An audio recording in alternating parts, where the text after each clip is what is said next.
I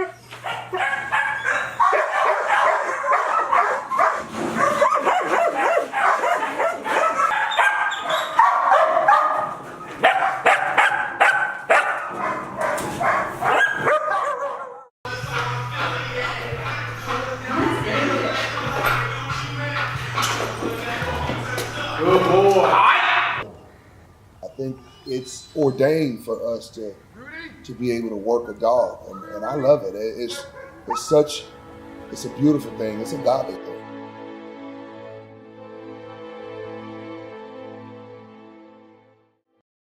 K9 Experience came about to be the beginning of bringing order to chaos. I just felt like that the true essence of personal protection was being lost in dog sports. So I wanted to do something different. I wanted to bring a new or an old school flavor back to protection dogs. And so I started training dogs on my own. But I hadn't officially started K9 Experience on paper. It's only been about 10 or 11 years.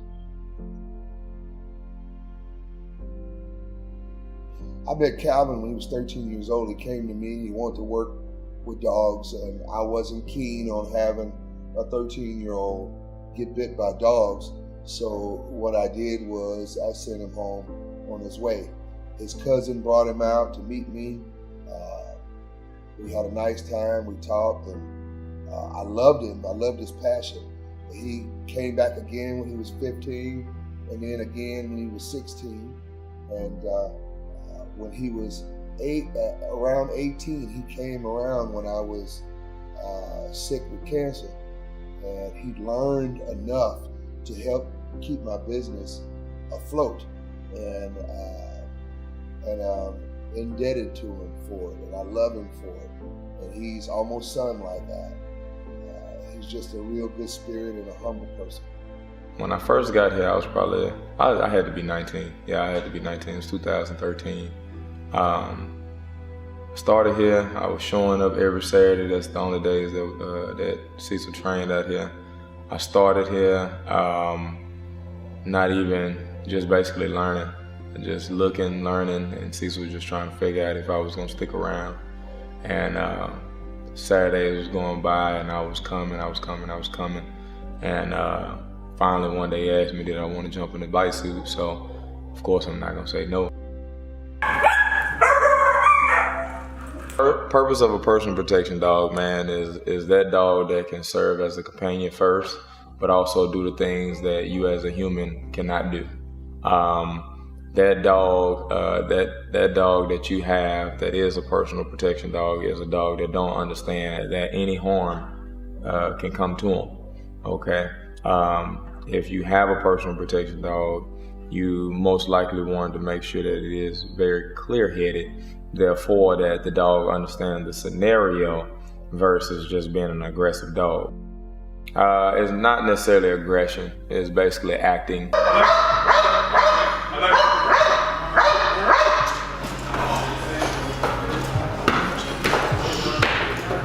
So just because a dog don't understand what human feelings are, we're able to teach them that, hey, if in this situation, I want you to display it this way, right? So I teach the dog how to bark, bark at an object or bark at food, bark at myself, And then as far as the biting go, I teach the dog to play with equipment, and that's all it is actually playing. The dog thinks that he's playing. So if I can teach a dog to bark, and I can teach a dog to bite on command, and no matter if it's a toy or a person with a suit on, then I can teach the dog to actually do it within a scenario. Rarely does a protection dog actually have to bite a person. That's very rare. It's usually dogs that are not trained that usually bite people.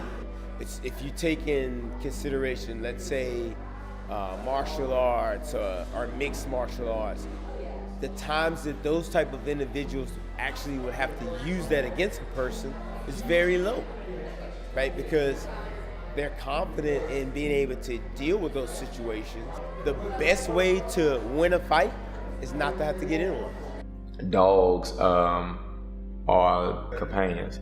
So people that have these dogs that perform these tasks also have a companion at the end of the day.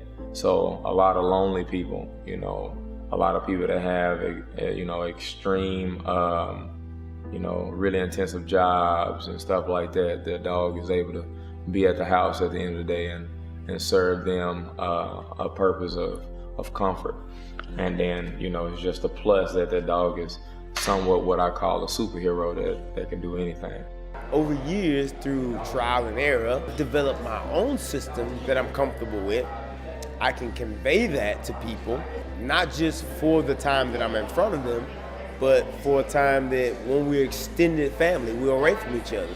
So I give them things that they can, tangible things that they feel like that they can take with them and learn from and grow.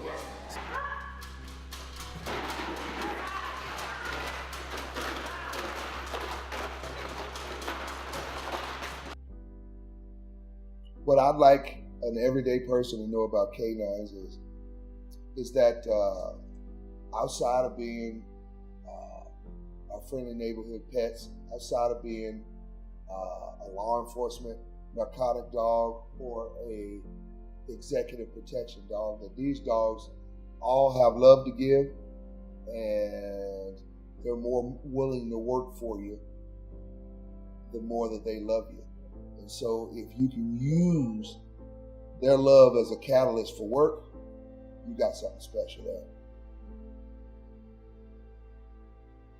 Oh man, it means so much to me. Can you imagine a world where you wake up and go to a job and you're happy to be there? My grandpa once said, a good dog is better than a bad woman. And if I can wake up to a good dog every day, man, I'm in tall cotton.